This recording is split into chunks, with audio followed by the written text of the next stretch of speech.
Hey everyone, in this quick video, I'll show you how to disable or turn off Copilot's access to your local files, including your C drive, documents, pictures, and settings.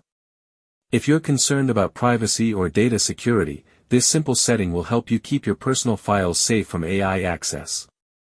So let's get started. First, open Copilot on your Windows 11 PC.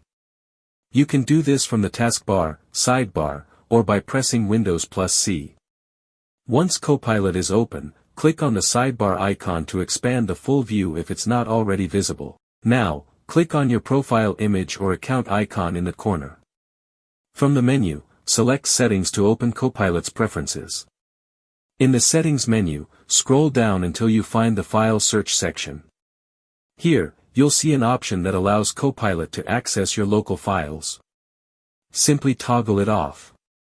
And that's it. Party Popper, you've successfully disabled Copilot's access to your local drives and files. This keeps your personal data, documents, and images private while still letting you use Copilot for online and system tasks. If you found this video helpful, don't forget to like, share, and subscribe for more Windows 11 privacy and AI tips.